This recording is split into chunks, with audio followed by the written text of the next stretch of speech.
مگر کیا کرتی، ان کے اخلاق اور مروت سے مجبور ہو گئی۔ ہم گاؤں کے لوگوں کی یہی تو عادت ہوتی ہے، کوئی ہنس کر بات کر لے تو اس پر لٹو ہو جاتے ہیں۔ بہرحال وہ عورتیں مجھے اپنے ساتھ اپنے گھر لے آئیں۔ راستے میں انہوں نے مجھ سے بہت ساری باتیں کیں۔ یہ راستہ نہ جانے کس جانب کو جاتا تھا، میں نے زیادہ غور نہیں کیا، البتہ سلائی سینٹر سے تھوڑا ہی دور تھا۔ میں ان کے گھر میں داخل ہوئی تو حیران رہ گئی، یہ تو بڑے امیر گھرانے سے تعلق رکھتی ہیں بھائی۔ میں نے دل میں سوچا یقیناً مجھے سلائی بھی اچھی دیں گی۔ یہ سوچ کر ہی میرا دل خوش ہو گیا۔ ان لوگوں نے مجھے ایک بوڑھی عورت سے ملوایا۔ یہ عورت کافی خوبصورت تھی اور اس کی شکل بھی باقی لڑکیوں سے ملتی جلتی تھی۔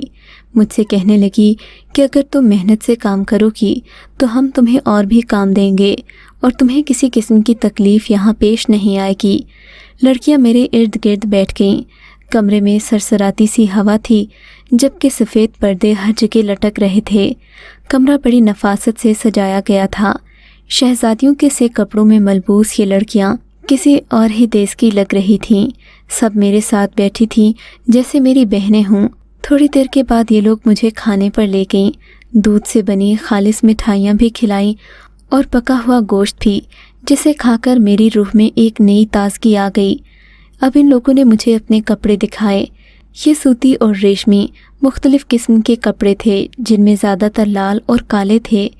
یہ کپڑے اس سے پہلے میں نے کبھی نہیں دیکھے تھے۔ کپڑے اس قدر نرم و ملائم تھے کہ چھونے سے روئی کا احساس ہو۔ لڑکیوں نے مجھے بتایا کہ اگر میں دل لگی سے کام کروں تو وہ مجھے 50 جوڑے سینے کے لیے دے سکتی ہیں، لیکن مجھے احتیاط کرنا ہوگی کہ ان کے کپڑے سیتے ہوئے کسی قسم کی کوتاہی نہ کروں اور ہمیشہ پاک صاف ہو کر ان کے کپڑوں کو ہاتھ لگاؤں۔ مجھے ان کی یہ ہدایات عجیب سی لگیں، کیونکہ آج تک کسی بھی گاہک نے مجھ سے یہ بات نہیں کہی تھی، اور جو کوئی آتا بھی تو ہماری سپروائزر ان سے یوں بات کرتی جیسے ہم سبھی لڑکیاں نہایت کاریگر ہوں۔ بہرحال مجھے تو کام چاہیے تھا، کام مل رہا تھا، میں نے مزید کوئی سوال نہیں کیا۔ تقریباً 2-3 گھنٹے کے بعد ان میں سے ایک لڑکی مجھے دوسرے کمرے میں لے گئی۔ یہ کمرہ بھی خاصا بڑا تھا۔ اس کی دیواروں پر اور دروازوں پر پردے لگے ہوئے تھے۔ یہ پردے بھی بالکل ویسے ہی تھے جیسے کہ میں نے پہلے کمرے میں دیکھے تھے۔ میں یہ دیکھ کر حیران رہ گئی کہ اس کمرے میں تقریباً 10 فٹ کا ایک تخت بچھا ہوا تھا۔ یہ تخت مضبوط لکڑی کا بنا تھا اور اسے زمین پر ڈالا گیا تھا۔ اس کے اوپر ایک 5 فٹ کی مضبوط لوہے کی مشین تھی۔ اس لوہے کی مشین کی ہتھی اتنی بڑی تھی جسے چلانا میرے بس کی بات نہیں تھی، جبکہ کپڑے کے دھاگے اور سوئی وغیرہ بالکل ویسی ہی تھی جیسے ہمارے سلائی سینٹر میں ہوتی تھی، مگر یہ مشین اس قدر بڑی تھی جسے میں ایک ہاتھ سے نہیں چلا سکتی تھی، بلکہ اگر میں کپڑے کو ہاتھ بھی نہ لگاتی اور دونوں ہاتھوں سے صرف اس سلائی مشین کی دستی ہلاتی تب یہ کہیں جا کر چلتی۔ اب اتنا زور تو مجھ میں تھا نہیں۔ یہ سلائی مشین دیکھ کر میں نے اس لڑکی سے معذرت کر لی، معاف کیجیے گا مگر یہ مشین، اس پر میں کپڑے نہیں سلائی کر سکتی، اس پر تو کسی جن کے ہاتھ ہی چل سکتے ہیں، یہ مشین بہت بڑی ہے بھائی۔ میں نے کہا تو لڑکی مسکرا دی، بس یہاں کی سبھی چیزیں ایسی ہی ہیں، اس نے کہا اور معنی خیز انداز میں مسکرائی۔ کہنے لگی اب تم کیسے سیو گی یہ کپڑے، ہم تو تمہارے ہاتھ ہی کی سلائی لیں گے۔ میں نے کہا آپ فکر نہیں کریں، آپ مجھے اپنے کپڑے باندھ کر دے دیں، اپنے ناپ کے کپڑے الگ دے دیں، میں انہیں گھر جا کر سلائی کر لوں گی۔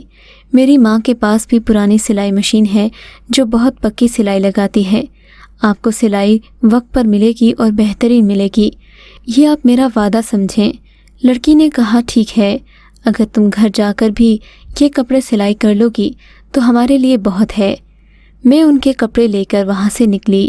ان لوگوں نے مجھے سنہرے رنگ کی تھیلیوں میں یہ کپڑے پیک کر دیے۔ جب میں گھر پہنچی تو شام کے 5 بج چکے تھے۔ مجھے یاد ہی نہ رہا کہ میں سلائی سینٹر سے ایک لڑکی کے ساتھ اس کے گھر گئی تھی۔ میرا شوہر میرا منتظر تھا، جبکہ فاریہ کو تو میں نے بتایا ہی نہیں تھا۔ اصغر نے مجھ سے پوچھا میں کہاں رہ گئی تھی۔ میں نے اسے ساری کہانی بتائی، ساتھ ہی یہ بھی کہا کہ سلائی سینٹر والے سے چھپ کر میں نے 3 گاہک بنائے ہیں، ان کی پوری سلائی مجھے ملے گی۔ اصغر نے مجھے اس بات پر ڈانٹا کہنے لگا، جہاں سے تمہیں رزق مل رہا ہے وہاں اتنی بددیانتی اچھی نہیں۔ لالچ میں پڑ کر انسان ہمیشہ اپنا نقصان کرتا ہے۔ تمہیں الگ سے گاہک نہیں بنانے چاہیے تھے، یہ بہت بڑی بددیانتی ہوتی ہے۔ اگر تم ایسا کرو گی تو آگے کام نہیں ملے گا۔ اپنے شوہر کی باتیں سن کر میں پریشان ہو گئی، سوچنے لگی کہ اب کیا کروں۔ ان عورتوں سے تو وعدہ کر لیا تھا، اب اگر انہیں منع کروں گی تو یہ بھی اچھا نہیں ہوگا، اور پھر میرے پاس سلائی مشین بھی نہیں تھی۔ میں نے ان سے جھوٹ بولا تھا۔ یہ کپڑے تو میں نے فاریہ کے گھر جا کر سینے تھے۔ اگلے دن فاریہ سے میں نے اس بات کا ذکر کیا، وہ بھی کچھ خفا سی ہوئی، بولی کہ ایسی حرکت تم کو نہیں کرنا چاہیے تھی۔ لیکن جب میں نے اسے بتایا کہ یہ وہی عورتیں ہیں جن سے میں تمہیں ملوانا چاہتی تھی تو وہ بھی حیران ہو گئی، کہنے لگی یہ کیسے ہو سکتا ہے؟ وہ عورتیں باقی لڑکیوں کو نظر نہیں آئیں تو تمہیں کیسے آ گئیں؟ میں نے اسے قسم دی اور وہ ریشمی کپڑے دکھائے تو اسے یقین کرنا ہی پڑا، کیونکہ یہ ریشمی کپڑے تعداد میں کافی زیادہ تھے۔ فاریہ کے گھر سلائی مشین تھی، میں نے اسے 2 دن کے لیے ادھار لے لی۔ پھر وہ بولی، اگر تم برا نہ مانو تو میں بھی تمہارے ساتھ مل کر کپڑوں کی کٹائی کروں گی۔ تم آدھی اجرت مجھے دے دینا، یوں تمہارا کام جلدی ہو جائے گا، ورنہ تمہیں سینٹر سے چھٹی لینا پڑے گی، اور ان عورتوں نے وقت بھی کم دیا ہے۔ میں نے حامی بھر لی تو فاریہ میرے گھر آ گئی۔ اب ہم دونوں کپڑے سلائی کرتے اور شام کو 2-3 جوڑے تیار ہو جاتے۔ ہمیں کل 12 جوڑے تیار کرنے تھے، جس کے بعد ہمیں 50 جوڑے مزید ملنا تھے۔ جوڑے تیار کرتے کرتے مجھے ایک جوڑا انتہائی خوبصورت لگا جو سنہری رنگ کا تھا۔ اس کی اوڑھنی بھی بہت خوبصورت تھی۔ میں نے اس کپڑے کو دیکھا تو میرا دل آ گیا، جی چاہا کہ اسے تھوڑی دیر کے لیے اوڑھ کر دیکھوں کیسا لگتا ہے۔ فاریہ نے مجھے منع بھی کیا کہ انجان عورتوں کے کپڑے یوں سر پر مت رکھو، مگر میں تو باز آنے والی نہیں تھی۔ مجھے لگا ایسا موقع دوبارہ نہیں ملے گا، ایک بار خود کو شیشے میں دیکھ تو لوں۔ غرض میں نے وہ سنہری جوڑا بھی زیبتن کر لیا اور اس پر وہ اوڑھنی بھی اوڑھ لی۔ شیشے میں خود کو دیکھا تو حیران رہ گئی، میں بے حد حسین لگ رہی تھی۔ میرا دل کیا کہ میں اپنے شوہر کے آنے تک یہ کپڑے پہنے رکھوں تاکہ وہ بھی ایک بار مجھے ان حسین کپڑوں میں دیکھ لے۔ یوں میں نے اپنا ارادہ بدل دیا۔ ویسے بھی شام کے 4 بج گئے تھے، 6 بجے تو اس نے آ ہی جانا تھا۔ میں نے فاریہ سے کہا کہ مجھے اتنی سی مہلت دے دے کہ میں اپنے شوہر کو یہ کپڑے دکھا سکوں۔ وہ بولی صحیح ہے، لیکن اس کے آتے ہی تم فوراً تبدیل کر لینا، اسے ایک جھلک دکھا دو گی تو اگلی بار وہ تمہارے لیے ایسے کپڑے خود بنوا لے گا۔ میں نے کہا یہ بھی صحیح ہے۔ تقریباً 5:30 بجے فاریہ اپنا کام مکمل کر کے چلی گئی۔ میں وہ حسین کپڑے پہنے اپنے شوہر کا انتظار کرنے لگی۔ تھوڑی دیر کے بعد دروازے پر دستک ہوئی۔ میں نے دروازہ کھولا، سامنے اصغر کھڑا والہانہ نگاہوں سے مجھے دیکھ رہا تھا۔ آج تو پرستان کی پری لگ رہی ہو، یہ کپڑے کہاں سے لائے تم نے؟ اس کی بات سن کر میں شرما گئی اور دوپٹہ درست کرنے لگی۔ ارے یہ تمہارے بالوں کو کیا ہوا؟ اصغر نے میرے بالوں کی طرف اشارہ کیا۔ کیوں، کیا ہوا؟ دیکھو تو ان کا رنگ بدل گیا ہے۔ اصغر نے حیرانگی سے کہا۔ میں نے جا کر آئینے میں دیکھا تو واقعی میرے بالوں کی رنگت سنہری ہو گئی تھی۔ میں نے بالوں کو بار بار ہلا کر دیکھا کہ کہیں دوپٹے کا رنگ نہ لگ گیا ہو، مگر اندر کے بالوں کا بھی رنگ یہی ہو چکا تھا۔ مجھے سنہری بال پسند تو تھے، لیکن کالے رنگ کے بالوں کی بات ہی اور ہے۔ میں نے لاکھ دھونے کی کوشش کی مگر وہ سنہری رنگ نہیں اترا۔ اصغر کو تو سنہری رنگ بڑا اچھا لگتا تھا، وہ مجھے گوری کہتا تو کبھی پری کہتا۔ خیر یہ رنگ تو نہ اترا، لیکن میں کپڑے سلائی کرنے لگی۔ اگلے تقریباً 3-4 دن تک باقی کپڑے بھی سلائی ہو گئے تھے، جبکہ سلائی سینٹر والی لڑکیوں سمیت فاریہ بھی حیران تھی کہ میرے بالوں کا رنگ کیسے بدل گیا۔ میں نے کسی کو کچھ نہ بتایا۔ جوڑے تیار ہو گئے، وہ عورتیں مجھ سے کپڑے لینے آئیں تو میں نے اس بات کا ذکر کرنا ضروری سمجھا، کیونکہ مجھے لگا اگر میں یہ نہ کہوں گی تو خیانت ہوگی۔ میری اس بات پر وہ ہنسیں، بولیں کہ یہ تو ہمارے کپڑوں کی خاصیت ہے، یہ ہمارے چہرے اور آنکھوں کا رنگ بدل دیتے ہیں اور بالوں کا بھی۔ کیا تم نے دیکھا نہیں، تمہارے چہرے کی رنگت بھی خوبصورت ہو گئی ہے۔ لڑکیوں کی بات پر مجھے بڑی حیرت ہوئی۔ انہوں نے یہ کپڑے مجھے تحفے میں دے دیے، کہا کہ ہم تم سے اور بھی کپڑے سلوائیں گی۔ وہ دن اور آج کا دن ان عورتوں کو میں نے دوبارہ نہیں دیکھا، لیکن میں جب بھی وہ سنہری دوپٹہ اوڑھتی ہوں اور وہ کپڑے پہن کر اپنے شوہر کے لیے تیار ہوتی ہوں تو وہ مجھے پرستان کی پری ہی سمجھتا ہے۔ کبھی کبھی من میں خیال آتا ہے کہیں وہ لڑکیاں بھی پرستان ہی کی پریاں تو نہیں تھیں، ورنہ عام دوپٹے میں یہ خاصیت کیسے ہو سکتی ہے؟ میری سہیلی کہتی ہے کہ یہ کسی جڑی بوٹی کا اثر ہوگا جس سے یہ کپڑا بنایا گیا ہے، مگر کپڑے جڑی بوٹیوں سے تھوڑی بنتے ہیں، یہ تو دھاگے سے بنتے ہیں۔ آج تک اس بات کی سمجھ نہیں آئی، لیکن اپنے سنہری بال پا کر میں حد سے زیادہ خوش ہوں۔ اگر آپ کو یہ کہانی اچھی لگی ہے تو اس ویڈیو کو لائک کیجیے اور اس طرح کی مزید ویڈیوز دیکھنے کے لیے ہمارے چینل کو سبسکرائب کیجیے۔ اور ہاں، اگر آپ کی کسی دوست، رشتہ دار یا بہن کے ساتھ خدا نہ کرے ایسا کوئی واقعہ پیش آیا ہے تو ہمیں کامنٹ سیکشن میں اس کے بارے میں ضرور بتائیے۔